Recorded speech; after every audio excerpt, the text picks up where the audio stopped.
Hello all, welcome to IACE, the Indian Academy of Competitive Exams.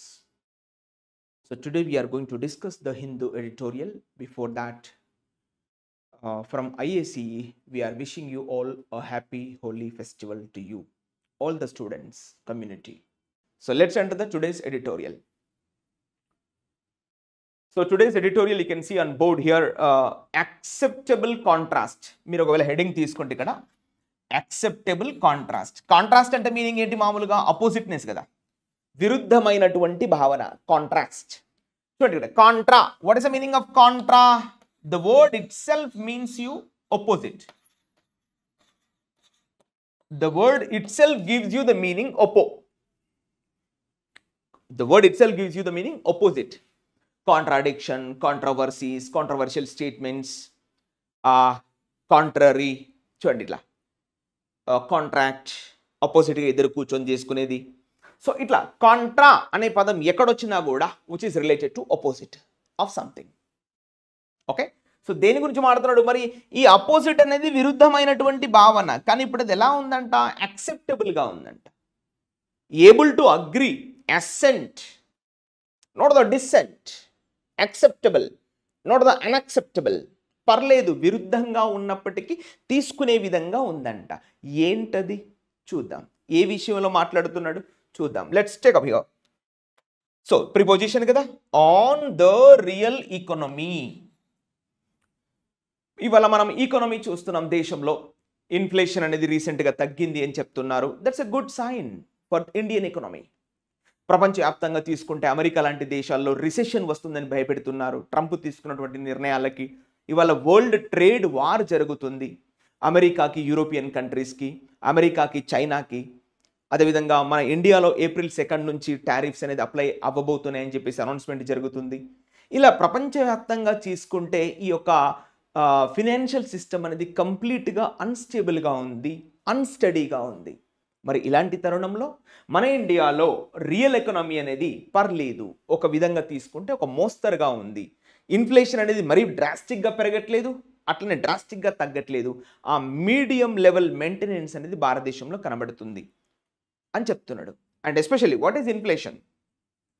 చూడండి ఇక్కడ, ఆ పదం itself is indicating inflation. In Telugu we call ద్రవ్యోల్బణం. ద్రవ్యోల్బణం, ద్రవ్యము ఉల్బణం. ఉల్బణం అంటే ఉబ్బడం, అంటే ఆ యొక్క ధరల పెరుగుదల, సడన్ ఇంక్రీజ్ లేదా sudden decrease. That's called inflation అని చెప్తా ఉంటాం మనం ఇంగ్లీష్లో. సో ఇన్ఫ్లేషన్ మరి ఎందుకు ధరలు పెరుగుతాయి? Because of the demand. Low supply, high demand, increasing of the prices. మరి ధరలు ఎందుకు పడిపోతాయి? నో డిమాండ్, హై సప్లై, ఆటోమేటిక్గా ధరలు పడిపోతాయి. సింపుల్ కదా. ఇప్పుడు ఇదే ఐఏసీ కోచింగ్ సెంటర్లో 100 మంది కూర్చోవలసినటువంటి క్లాస్ రూమ్లో 500 మంది బయట నిల్చున్నారు. 100 మంది కూర్చోవలసినటువంటి ఈ క్లాస్ రూమ్లో 500 మంది నిల్చున్నారు. ఎంతమంది లోపలికి రాగలరు? 100 మందే రాగలరు. మిగతా 400 మంది బయట కూర్చోవాలి. ఈ 400 మందిలో ఎవరైతే ₹1,00,000 కట్టగలరో, 1,50,000 కట్టగలరో, రండి ఇక్కడ రండి అంటే కొంతమంది వస్తారు. అంటే ఇక్కడ ఏముంది? డిమాండ్ ఉంది. ఈ క్లాస్ రూమ్కి డిమాండ్ ఉంది. 100 సీట్లే ఉన్నాయి, కానీ ఉన్న వాళ్ళు ఎంతమంది? 500 మంది. అంటే డిమాండ్ ఉంది కదా. డిమాండ్ ఉన్నప్పుడు ఏముంది? ధర పెరుగుద్ది. నేను ఇప్పటివరకు ₹1,00,000 అని చెప్పా, కానీ ఇప్పుడు ఏమంటున్నా? డిమాండ్ ఉంది కదా బయట.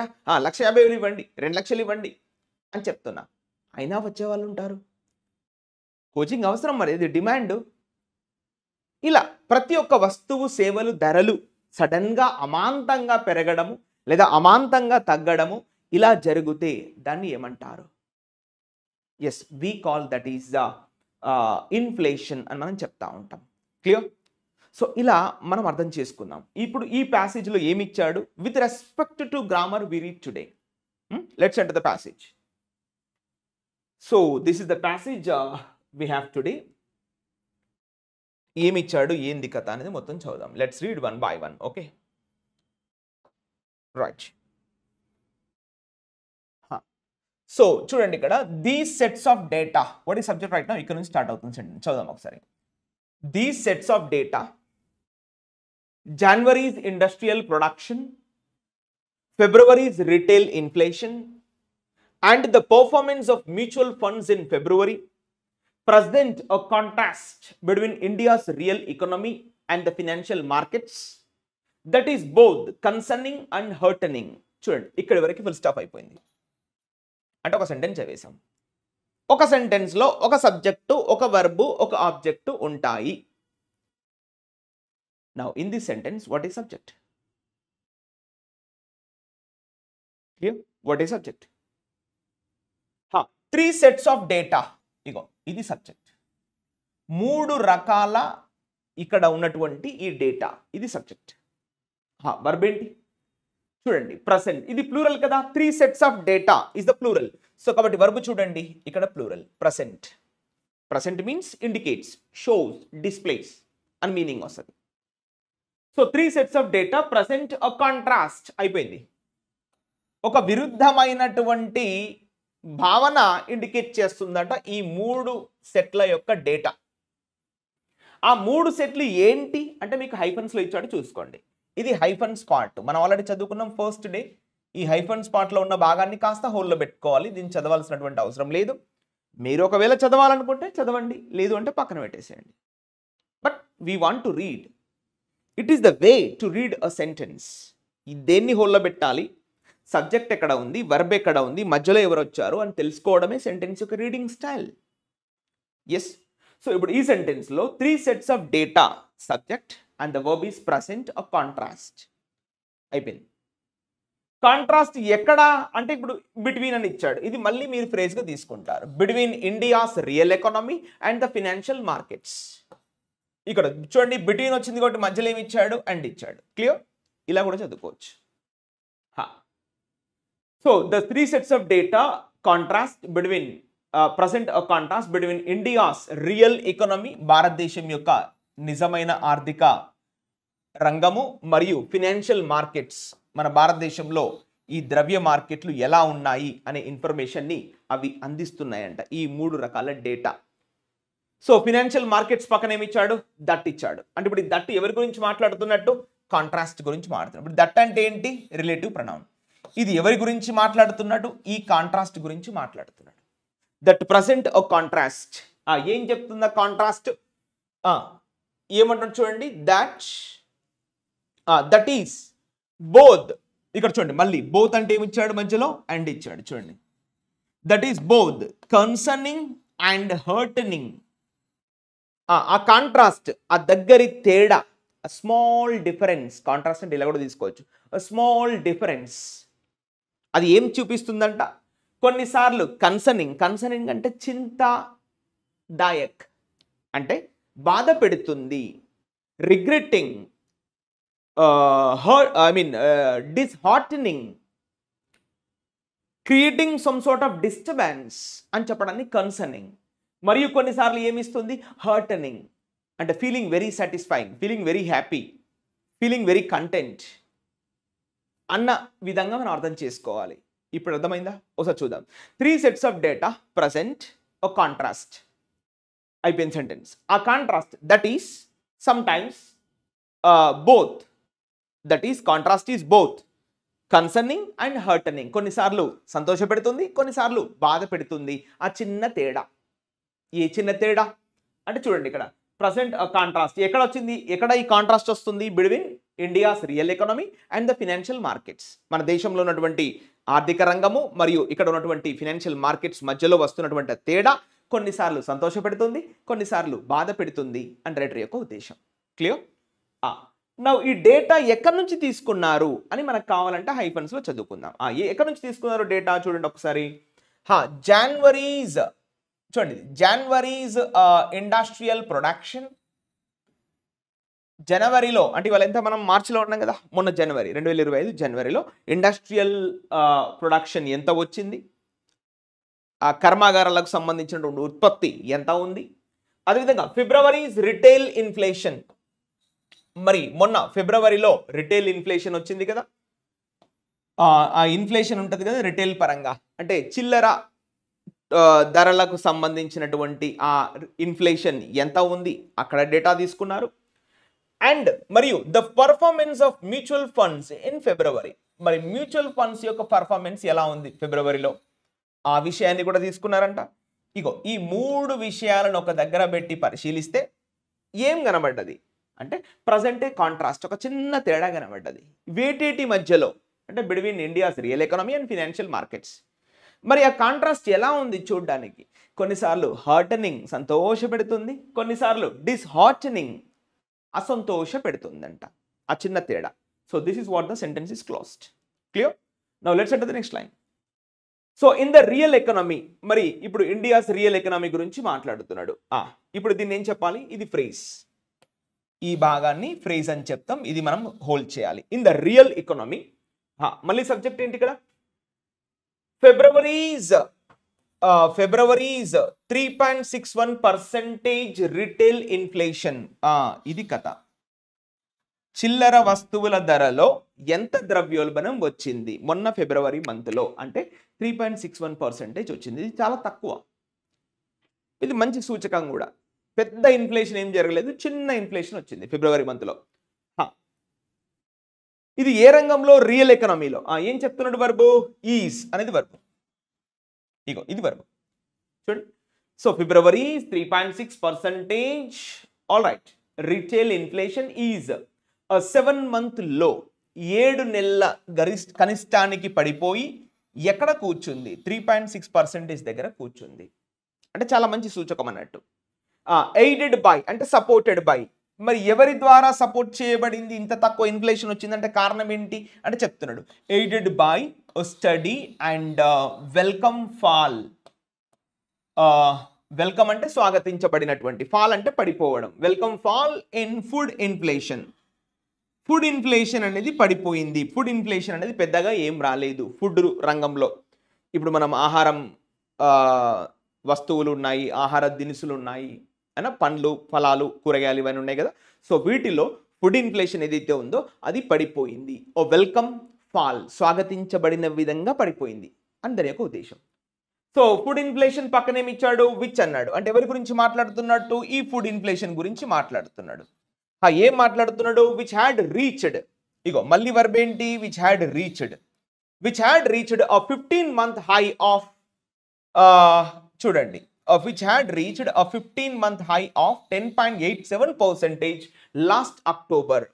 లాస్ట్ అక్టోబర్ అంటే ఇప్పుడు మొన్న 2024 అక్టోబర్ ఉంది కదా. అక్టోబర్, నవంబర్, డిసెంబర్, జనవరి ఇట్లా ఆ చివరి అక్టోబర్లో ఇదే ఫుడ్ ఇన్ఫ్లేషన్ ఎక్కడ కూర్చుంది? 10.87% దగ్గర కూర్చుందంట. 10.87% ఉన్నది 3.6%కు పడిపోయింది మొన్న ఫిబ్రవరిలో. అంటే ఇన్ఫ్లేషన్ ఏం లేదు, చాలా తగ్గింది.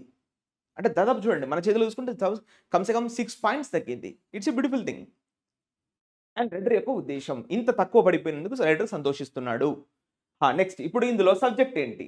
ఫిబ్రవరి 3.61% retail inflation subject and the verb is and object is a 7-month low. That's all, finished. Subject, verb, object, closed. Let's enter the next line. Okay. So చదువుదాం ఇక్కడ. February's food inflation. మరి మొన్న February food inflation తీసుకుంటే February's food inflation is the subject and the verb is here fell. చూడండి, fall, fell, fallen, falling, falls, V2. What is this? Fell అంటే ఏందమ్మా? V2 పడిపోయింది. ఫిబ్రవరి అంటే పాస్ట్ టెన్స్ కదా, అందుకే V2 రాశాడు. So February's food inflation fell to an almost 2-year low of 3.75%. చూడండి, ఫిబ్రవరిలో 2 సంవత్సరాల కనిష్టానికి పడిపోయి ఎక్కడ కూర్చుంది అంటే ఇచ్చాడు ఇక్కడ. To an almost 2-year low of 3.75%. అంటే ఈ 2 సంవత్సరాల కనిష్టానికి పడిపోయి ఎక్కడ కూర్చుంది? 3.75% దగ్గర కూర్చుంది ఫిబ్రవరిలో ఫుడ్ ఇన్ఫ్లేషన్. ఓకేనా? ఓకే, నెక్స్ట్ ఈ ఫుడ్ ఇన్ఫ్లేషన్ పక్కన ఏమి ఇచ్చాడు? మళ్ళీ విచ్ అన్నాడు. అంటే విచ్ అంటే ఏంటి? Relative pronoun. ఎవరి గురించి చెప్తున్నట్టు? ఈ ఫుడ్ ఇన్ఫ్లేషన్. ఏం చెప్తున్నాడు చూడండి. Which is a barometer. Barometer అంటే తెలుసు కదా, measuring the pressure of something. Atmospheric pressure అని చెప్తా ఉంటాం జనరల్గా. కానీ ఇక్కడ బారోమీటర్ అంటే అట్లా ఆలోచించకూడదు. A measurement like an instrument which is measuring something is called a barometer. So ఈ ఫుడ్ ఇన్ఫ్లేషన్ని మనం ఒక బేస్గా తీసుకుంటామంట. Food inflation is a barometer of people spending on monthly groceries. Groceries అంటే కిరాణా సామాను. మనం ఇంట్లో వాడుకునేటువంటి వస్తువులు ఉంటాయి కదా, వాటిని మనం గ్రాసరీస్ అంటాం అన్నట్టు కదా. సో ఒక నెలలో ప్రజలు ఏ విధంగా ఈ గ్రాసరీస్ కొంటున్నారు, ఎక్కువ కొనగలుగుతున్నారా లేదా అనే విషయాలు మనం ఎలా తెలుసుకుంటామంట అంటే ఈ యొక్క ఫుడ్ ఇన్ఫ్లేషన్ ద్వారా తెలుసుకుంటాం. ఎక్కువ ధరలు పెరిగాయి అనుకో తక్కువ ఆహారం కొంటారు ప్రజలు జనరల్గా. ఇప్పుడు ఈ నెల ఇప్పుడు చికెన్ అది బర్డ్ ఫ్లూ అని చెప్పేసి అసలు చికెన్ ఎవరు కొనట్లేదు కంప్లీట్గా. మన ప్రొడక్షన్ ఆ ఎగ్స్ అంతా ఎటుపోవాలి అంటే డిమాండ్ లేదు, ధరలు పడిపోయాయి. అది కూడా ఒక రకమైన ఇన్ఫ్లేషన్. పోయిన నెల 2-3 నెలల కింద చూడండి, చికెన్ ప్రైస్ ఆల్మోస్ట్ 300-400 ఉంది. అంటే డిమాండ్ ఎక్కువగా ఉంది, ప్రొడక్షన్ తక్కువగా ఉంది. అంటే ప్రజలు ఎక్కువగా చికెన్ కొనడానికి ముందుకు వచ్చారు, కానీ కొందామంటే ధరలు ఎక్కువ ఉన్నాయి. అప్పుడు ఎవరు కొనలేకపోయారు. సో మరి ఇప్పుడు కొందామన్నా కూడా కొనలేని పరిస్థితి. ఇదొక రకమైన ఇన్ఫ్లేషన్. సో ఇట్లా ఫుడ్ ఇన్ఫ్లేషన్ని ఆధారంగా చేసుకొని వాళ్ళు డిసైడ్ చేస్తారంట మరి ఏ విధంగా ఉంది ఈ కొనే అటువంటి విధానం, ఏ విధంగా ఉంది, ప్రజల్లో కొనగలుగుతున్నారా లేదా అనే విషయం దేన్ని ఆధారంగా డిసైడ్ చేస్తారంట. Food inflation which is a barometer of people spending on monthly groceries. So food inflation fell to an almost 2-year low of 3.75%. ఓకేనా, 2 సంవత్సరాల కనిష్టానికి పడిపోయి 3.75% దగ్గర కూర్చుందంట ఫుడ్ ఇన్ఫ్లేషన్. ఇగో ఇది మనం అర్థం చేసుకున్నటువంటి ఈ line. Clear? The next line. So now you can see here this would come. ఇప్పుడు సబ్జెక్ట్ ఏంటి? దిస్. ఇలా ఫుడ్ ఇన్ఫ్లేషన్ అంత పడిపోయింది కదా, అది దిస్ వుడ్ కమ్, ఇది వస్తుంది. ఎలా వస్తుంది? బికాస్, యాజ్ అంటే ఏంటి? Because conjunction relief to India's policy makers. What ఈ సబ్జెక్ట్? రిలీఫ్ అంటే రిలాక్సేషన్. ఎవరికి రిలీఫ్ దొరికింది చెప్తున్నాడు? To India's policy makers. Policy makers అంటే ఈ యొక్క ఇప్పుడు ఇన్ఫ్లేషన్ పెరిగింది, తగ్గింది. ఇప్పుడు ఆర్బీఐ ఎంపీసీ ఉంది, మానిటరీ పాలసీ కమిటీ. అంటే ఈ డబ్బు ఫ్లోటింగ్ సమాజంలో ఎలా ఉండాలి, ఇన్ఫ్లేషన్ పెరగకుండా తగ్గకుండా కంట్రోల్ చేసేది ఎవరు? ఆర్బీఐ యొక్క ఎంపీసీ, మానిటరీ పాలసీ కమిటీ. ఓకేనా, అంటే ఇప్పుడు వాళ్ళు repo rate, reverse repo rate, bank rate, ఇట్లా డిఫరెంట్ విధాలుగా ఈ యొక్క డబ్బు ఫ్లోటింగ్ని కట్టడి చేస్తూ ఉంటుంది అన్నట్టు. సో వాళ్ళని మనం ఏమంటామంటే పాలసీ మేకర్స్. అంటే డబ్బు ఫ్లోటింగ్ ఎలా ఉండాలి, ఇన్ఫ్లేషన్ని ఎలా పెంచాలి, తగ్గించాలి. ఓకేనా, ఆర్బీఐ ఎంత ఎస్టిమేట్ చేస్తుంది ఇన్ఫ్లేషన్ ఈ సంవత్సరానికి, ఈ నెలకి. సో వీళ్ళు ఏం చేస్తారంటే పాలసీలు డిజైన్ చేస్తూ ఉంటారు అన్నట్టు. ప్రజల చేతుల్లో ఎంత డబ్బులు పెట్టాలి, పెట్టకూడదు అంతా కూడా వాళ్ళు డిసైడ్ చేస్తారు. సో అలా వాళ్ళందరికీ ఒక రిలీఫ్ దొరికిందంటే ఇవాళ, ఎందుకంటే ఇన్ఫ్లేషన్ కంట్రోల్లో ఉంది కదా, అలా అందుకని వాళ్ళందరూ రిలాక్స్గా ఉన్నారంట. So this would come as a relief. మరి ఇంత 3.67%, 3.57% దగ్గర ఇన్ఫ్లేషన్ కూర్చుంది కదా, దీనివల్ల ఆ పాలసీ మేకర్స్ అందరూ వాళ్ళకు ఒక రిలీఫ్ దొరికిందంట. This would come as a relief to the policy makers. ఆ పాలసీ మేకర్స్ పక్కన ఏమి ఇచ్చాడు మళ్ళీ? హూ అంటే ఏంటి? Relative pronoun. ఈ రిలేటివ్ ప్రొనౌన్ ఎవరి గురించి చెప్తున్నట్టు? పాలసీ మేకర్స్, ఆ విధానకర్తలు. వాళ్ళ గురించి ఏం చెప్తుంది? Who had hoped. ఇగో చూడండి, పాస్ట్ పర్ఫెక్ట్ టెన్స్. అంతకు ముందే ఆలోచించారంట. దీన్ని ఏమంటాం? Past perfect tense. Who had hoped for, వాళ్ళు దేని గురించి ఆశించారంట? Hoped for a spike. Spike అంటే ఇంక్రీజ్, పెరుగుదల. మన వాళ్ళు స్పైక్స్ చూస్తూ ఉంటారు కదా, అట్లా స్పైక్ అంటే ఇంక్రీజ్, పెరుగుదల. స్పైక్ ఎక్కడ? In consumption demand. సో వాళ్ళు కన్జంప్షన్ డిమాండ్లో పెరుగుదల రావాలని ఆశించారంట. అదేవిధంగా వచ్చింది వాళ్ళ. ఈ కన్జంప్షన్ డిమాండ్ పెరిగితే దేనికోసం పెరగాలనుకున్నారు వాళ్ళు? టు బట్రెస్ అంటే టు సపోర్ట్. ఎవరిని సపోర్ట్ చేయడానికి అంటే the governments full year GDP growth target of 6.5%. Government GDP target ఎంత పెట్టుకుంది? గ్రోత్ 6.5%గా టార్గెట్ పెట్టుకుంది ఫర్ ద 2025 ఫినాన్షియల్ ఇయర్. ఈ 2025 ఆర్థిక సంవత్సరానికి గవర్నమెంట్ ఎంత టార్గెట్గా పెట్టుకుంది? జిడిపి గ్రోత్ రేట్ 6.5%గా టార్గెట్ పెట్టుకుంది. మరి ఆ టార్గెట్ పెరగాలి అంటే, ఆ టార్గెట్ రీచ్ అవ్వాలి అంటే ఏం జరగాలి అంటే ఇక కన్జంప్షన్ డిమాండ్ అనేది పెరగాలి. సో అలా కన్జంప్షన్ డిమాండ్ పెరిగితే అది దేనికి సపోర్ట్ చేస్తుంది? గవర్నమెంట్ అనుకున్నటువంటి full year GDP growth target 6.5% అయితే ఉందో ఈ 2025 సంవత్సరానికి అది రీచ్ అవ్వగలదు అని ఎవరు ఆశించారు? ఈ పాలసీ మేకర్స్ ఆశించారు. ఇలా ఫిబ్రవరిలో ఇంత ఇన్ఫ్లేషన్ రేట్ కూర్చుంది, మార్చిలో కూడా సేమ్ అలానే జరిగింది, ఏప్రిల్లో అలానే జరిగింది, మేలో అలానే జరిగితే వాళ్ళు అనుకున్నటువంటి జీడిపి టార్గెట్ రీచ్ అవ్వగలరంట అని రైటర్ చెప్తున్నాడు. Clear? What is subject? This would come. Finish. Next line we read. Okay, let's enter the next line. February is 3.61% retail inflation. What is subject? February is 3.61% retail inflation. This subject. Verb enti is ante. Is also well. This object cheppachu. Is also well within the Reserve Bank of India's medium term 4% inflation target. RBI ఎంత estimate చేసింది? ఇక్కడ నుంచి within the Reserve Bank of India's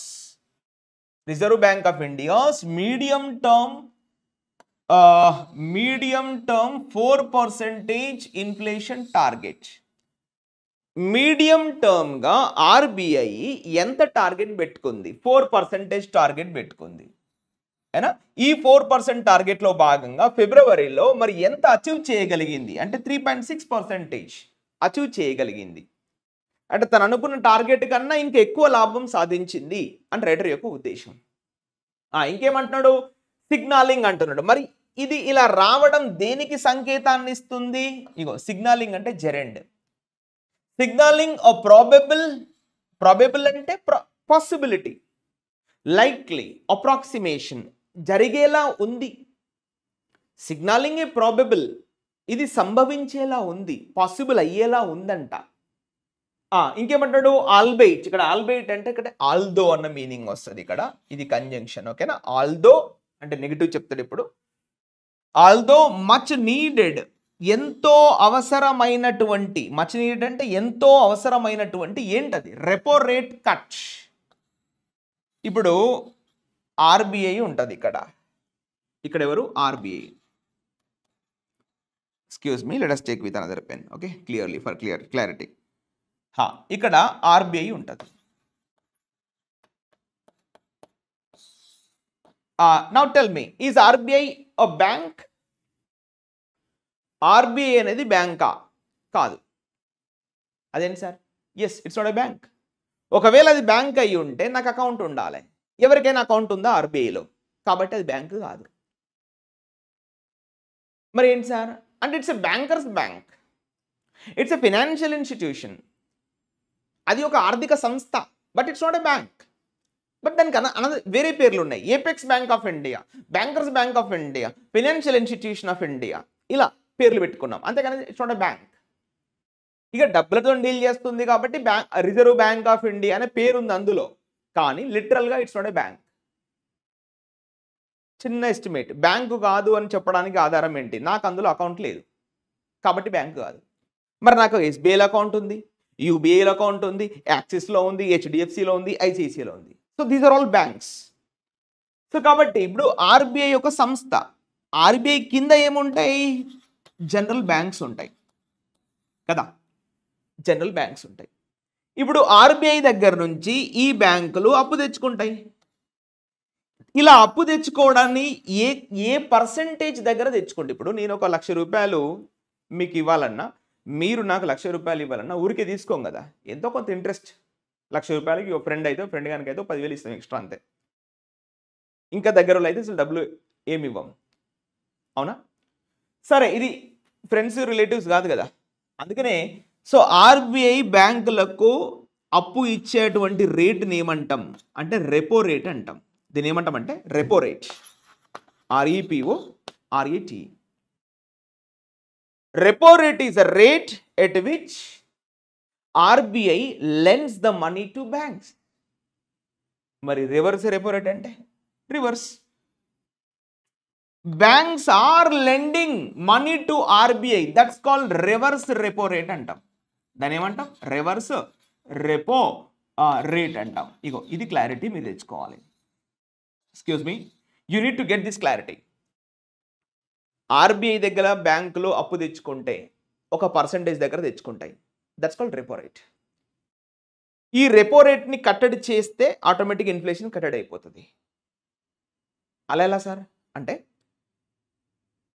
బ్యాంకుకు RBI తక్కువ charge చేస్తే of course బ్యాంకులు వారి కస్టమర్స్కి తక్కువ ఇంట్రెస్ట్ దగ్గర డబ్బులు ఇస్తాయి. తక్కువ ఇంట్రెస్ట్ డబ్బులు ఇస్తే నేను లాభపడతా యాజ్ ఏ కస్టమర్గా.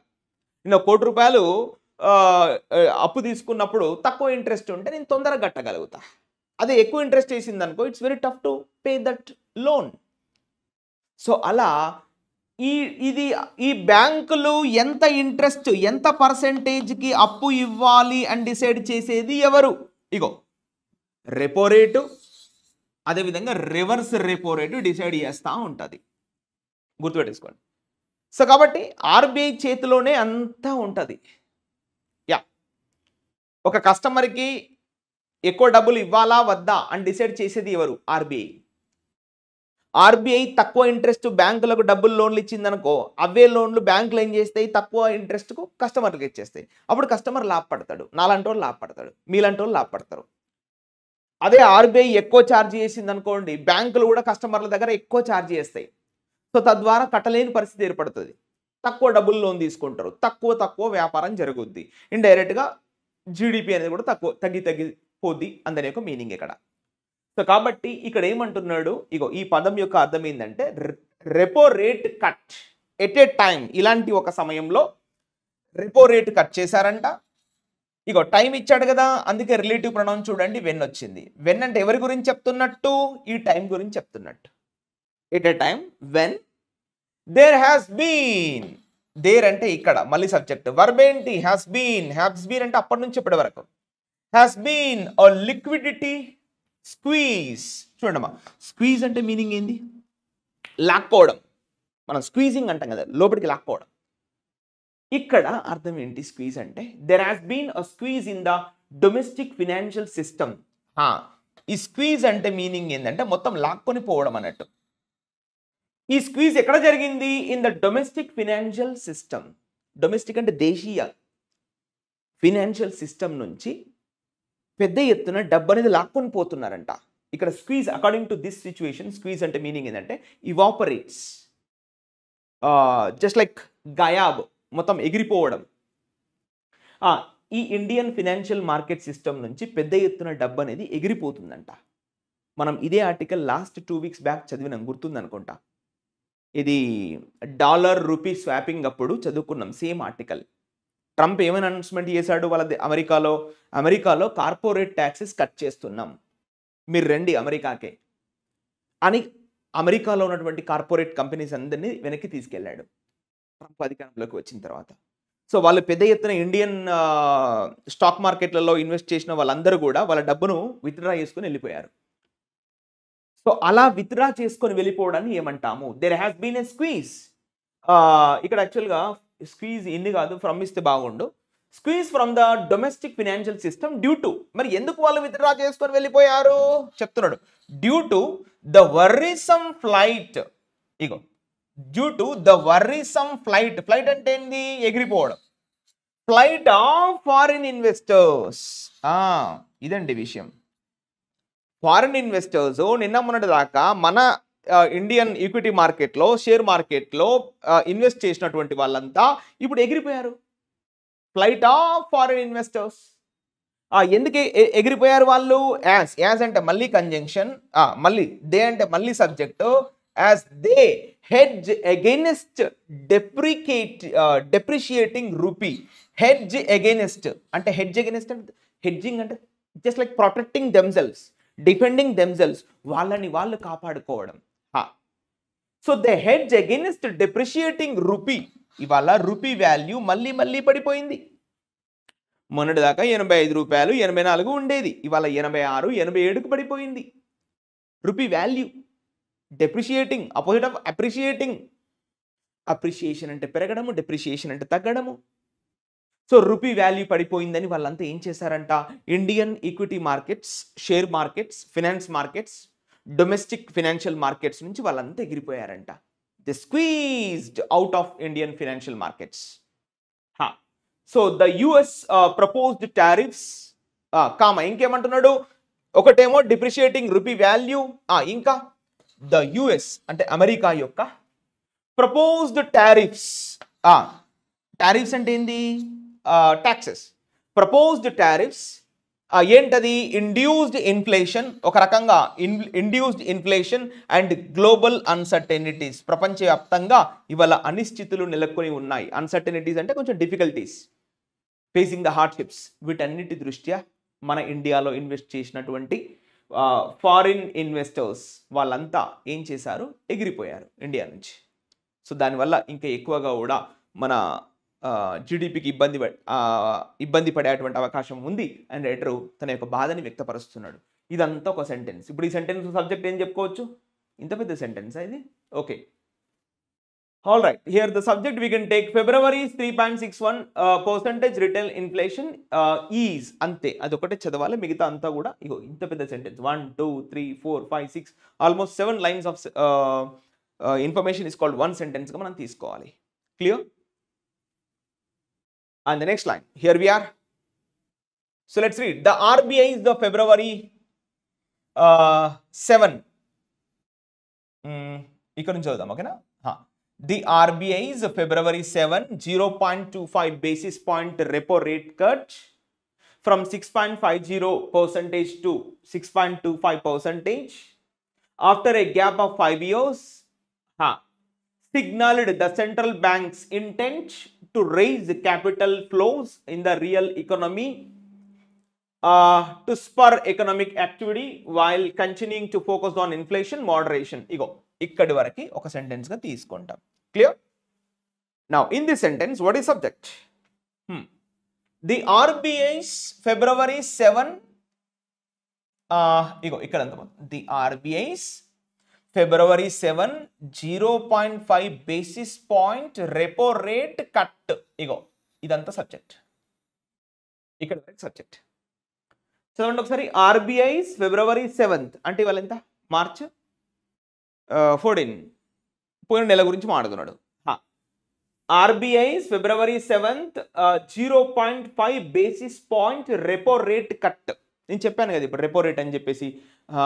ఇప్పుడు చాలా మందికి డౌట్ ఉంటుంది, సార్ ఆర్బీఐ ఇట్లా మన యొక్క ధరల్ని కట్టడి చేస్తుంది అంటే ఈ విధంగా. రెపో రేట్ అనే ఒక సాధనం ద్వారా, ఒక అంశం ద్వారా బ్యాంకులకు ఎంత పర్సెంట్కు డబ్బు అనేది ఇవ్వాలి. ఆర్బీఐ రేటు పెంచిందనుకో, ఆబ్వియస్లీ బ్యాంకులు కూడా కస్టమర్లకి రేట్లు పెంచుతాయి. సో కస్టమర్ ఎక్కువ కట్టాల్సి ఉంటుంది, ₹1,00,000 ఇంత కట్టాల్సి ఉంటుంది. ఆర్బీఐ రేటు తగ్గించింది అనుకో, బ్యాంకులు కూడా రేట్స్ తగ్గిస్తాయి. ఎవరికి? కస్టమర్లకి. అప్పుడు ఎక్కువ కన్స్యూమర్స్ ఎక్కువ లోన్లు తీసుకుంటారు. సో తద్వారా వాళ్ళు వాళ్ళ యొక్క ఇన్కమ్ని పెంచుకొని దేశం యొక్క ఇన్కమ్ని కూడా పెంచగలరు. సో ఈ విధంగా ప్రజల చేతుల్లో డబ్బులు ఉండాలా వద్దా అని డిసైడ్ చేసేది ఎవరు? ఆర్బీఐ యొక్క రెపో రేట్. మీకు తెలిసే ఉంటుంది, repo rate is always greater than reverse repo rate. So that is okay, fine. ఇప్పుడు చూద్దాం. RBI's February 7 0. ఎంత కట్ చేసింది రెపో రేట్లో? 0.5 బేసిస్ పాయింట్స్.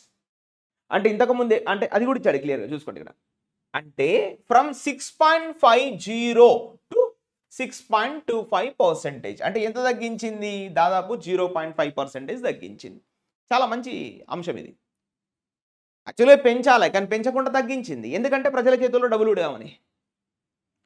ప్రజల చేతిలో డబ్బులు పెడితే వాళ్ళని చేస్తారు, ఖాళీగా ముంచుకోరు కదా, ఇదో అదో వస్తువు కొనుక్కుంటూ ఉంటారు.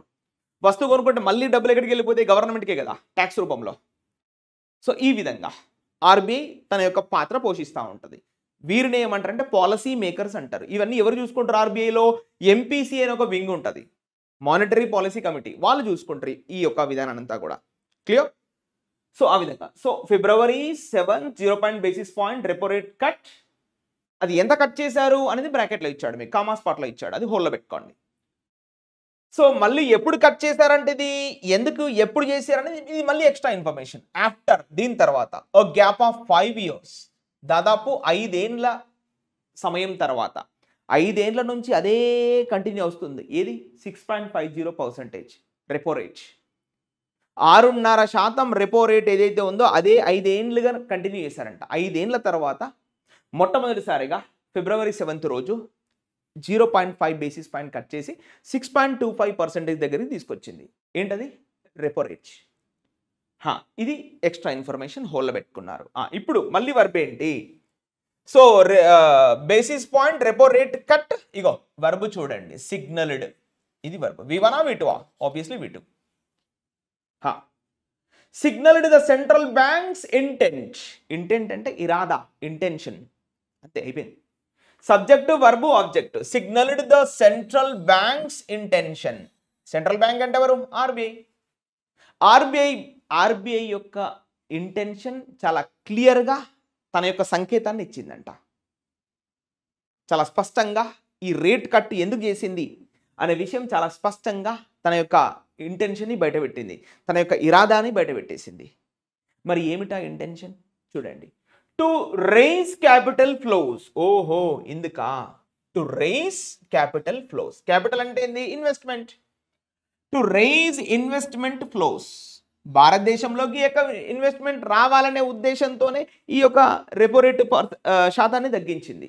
థ్యాంక్ యూ, చాలా మంచిది. ఎక్కడ? In the real economy. Real economy అంటే రియల్ ఎస్టేట్ ఎకానమీ ఇండైరెక్ట్గా.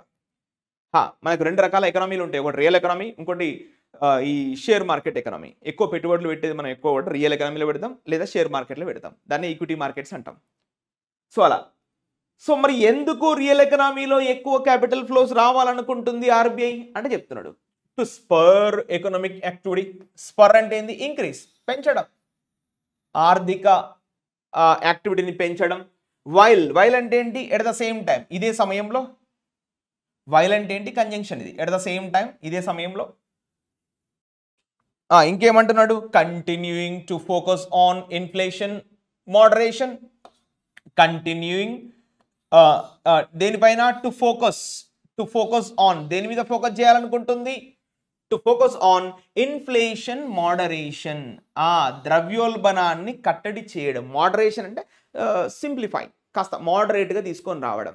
Not very high or not very low, దాన్ని ఒక మీడియం లెవెల్లో తీసుకురావడానికి ఆర్బీఐ ఇన్ఫ్లేషన్ మోడరేషన్ చేయడానికి ఆర్బీఐ అనేది రెపో రేట్ కట్ చేసింది 0.25 బేసిస్ పాయింట్స్.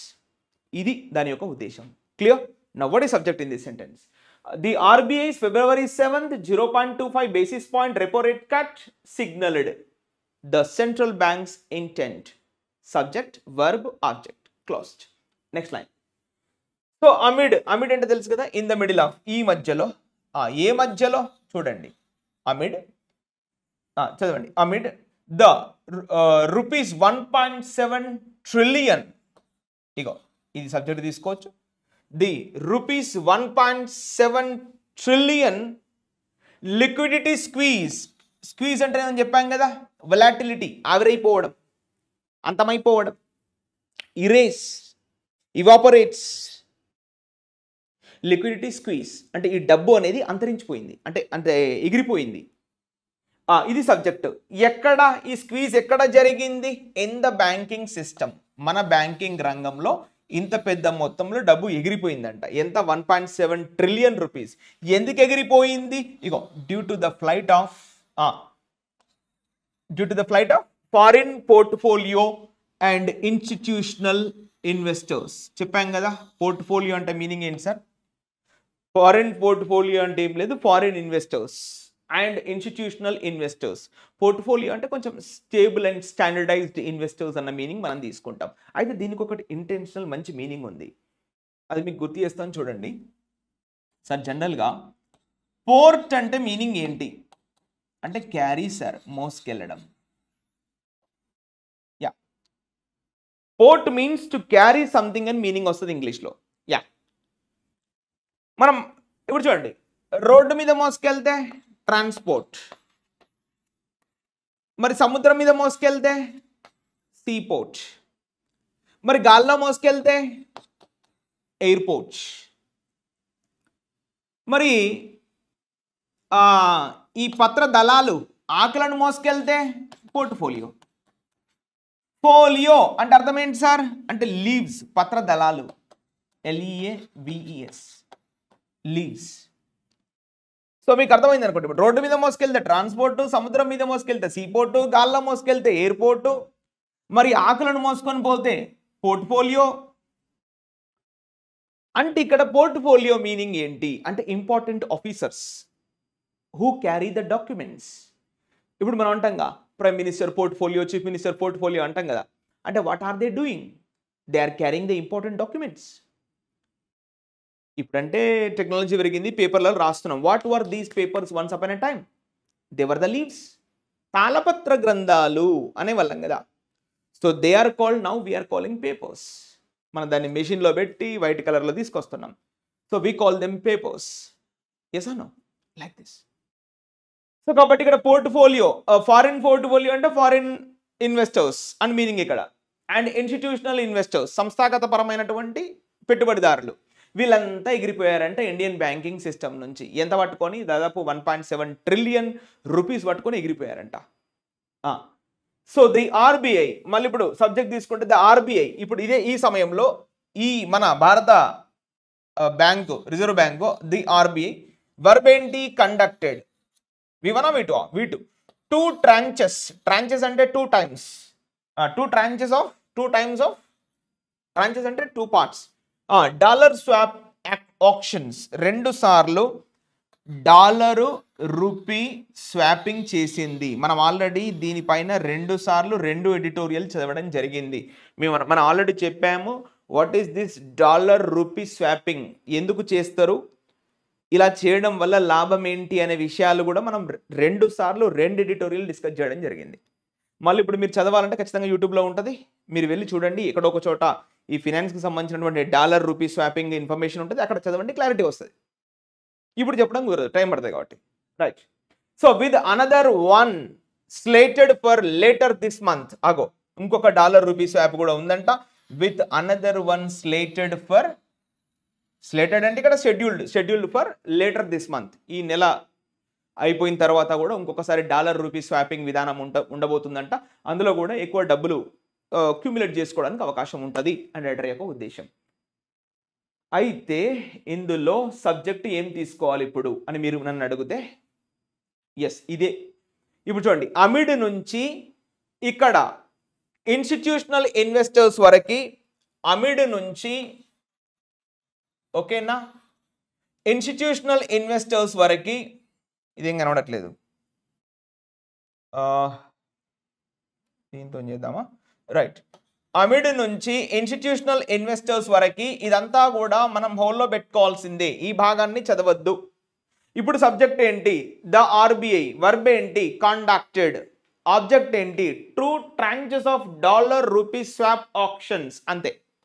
2 భాగాలుగా 2 సార్లు డాలర్ రూపీ ఆప్షన్స్ని చేసింది ఆర్బీఐ. అయిపోయింది సెంటెన్స్. అదంతా ప్రిపోజిషనల్ ఫ్రేజు. ద నెక్స్ట్ కూడా ప్రిపోజిషనల్ ఫ్రేజు. ఇంకొకటి కూడా ఉందంట, లేటర్ దిస్ మంత్, మార్చి తర్వాత. సో నెక్స్ట్ అండి, ఓకేనా. దిస్ ఈజ్, వాట్ ఈ subject? This.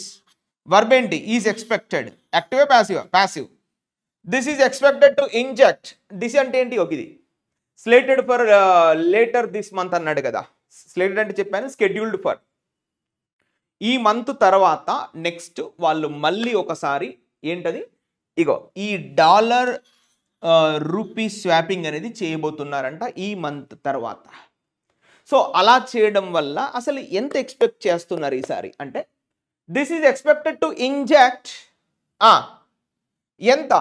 This is expected to inject over 2 trillion into the banking system.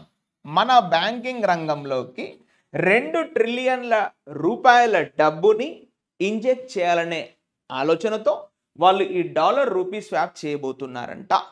ఎక్కడ? To address. మరి ఎందుకు ఇంత పెద్ద మొత్తం డబ్బు కావాలనుకుంటున్నారు అంటే, టు అడ్రస్ అంటే టు సాల్వ్, టు ఆన్సర్ ఏంటి? Long term liquidity concerns. ఎంతో కాలంగా ఇబ్బంది పెడుతున్నటువంటి ఈ డబ్బులకు సంబంధించినటువంటి కన్సర్న్స్ ఏవైతే ఉన్నాయో వాటిని సాల్వ్ చేయడానికి ఈ డాలర్ రూపీ స్వాప్ ఆప్షన్ చేయబోతున్నారు.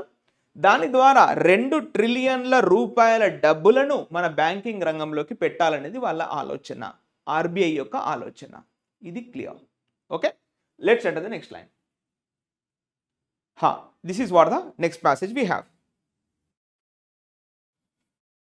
Okay, let's read this passage.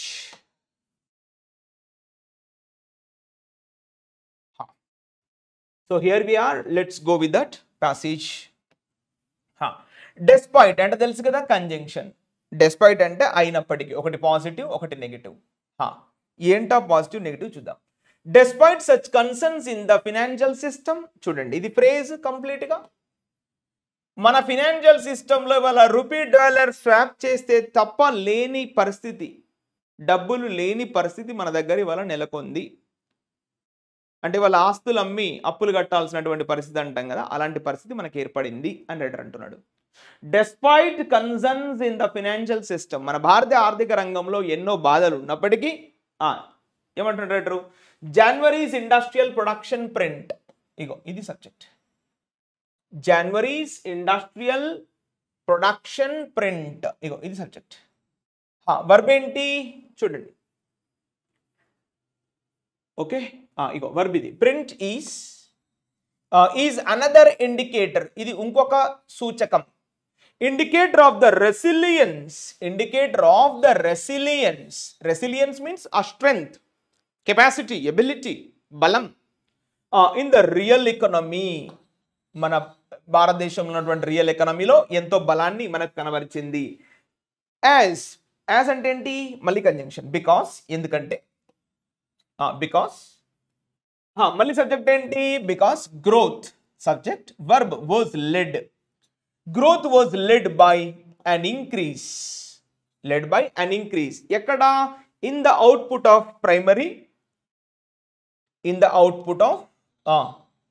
Output of primary, intermediary and infrastructure and construction goods.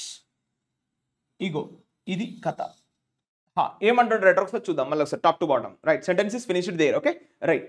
Despite such concerns in the financial system, January's industrial production print at an 8-month high of 5%, జనవరిలో మంచి అభివృద్ధి సాధించి 5% దగ్గర కూర్చుంది.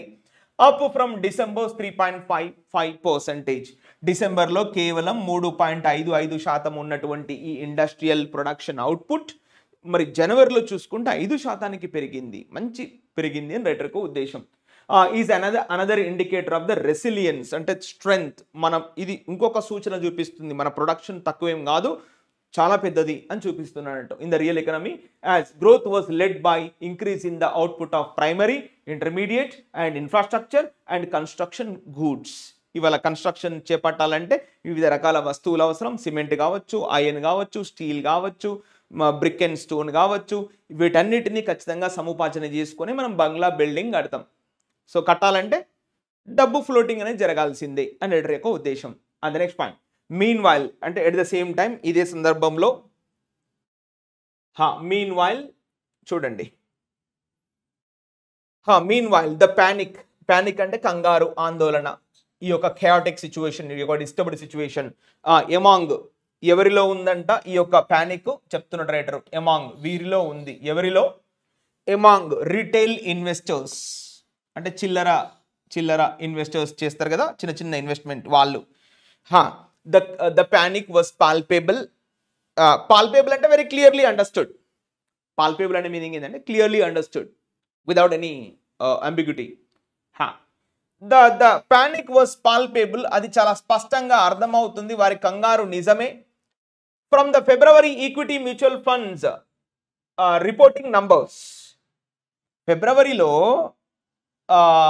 ఇగో ఇది బయటకు వచ్చిందట. From the February equity mutual funds reporting numbers, ఆ నంబర్స్ ని చూస్తే ఈ చిన్న చిన్న రిటైల్ ఇన్వెస్టర్స్ లో కంగారు నిజమే అనే భావన కలుగుతుందంట, అంత దారుణంగా ఫలితాలు వచ్చినాయి. నెక్స్ట్ ఇన్ఫ్లోస్, మళ్ళీ సబ్జెక్టు ఇన్ఫ్లోస్ అంటే పెట్టుబడులు, ఇన్వెస్ట్మెంట్స్. చూడండి, ఇన్ఫ్లోస్ ఇంటూ ఎక్కడికి, ఇంటూ ఐఎంఎఫ్స్ అంటే మ్యూచువల్ ఫండ్స్. ఇన్ఫ్లోస్ వర్బ్ ఏంటి, ప్లంజ్డ్ అంటే మునిగిపోయాయి, మునక, submerged, inundated, dipped, you know sunken మునిగిపోయింది, నీట మునిగిపోయింది పెట్టుబడులన్నీ కూడా. సో ఇన్ఫ్లోస్ ప్లంజ్డ్ 27%, 27% పడిపోయాయంట. ఎవరు ఇన్వెస్ట్మెంట్ చేయట్లేదంట. ఎక్కడ విత్ ద ఫోర్త్, ఇది మళ్ళా phrase, with the fourth month of declining stock returns, కంటిన్యూగా 4వ నెలల ఈ యొక్క స్టాక్ రిటర్న్స్ అనేవి పడిపోయినాయి అంట.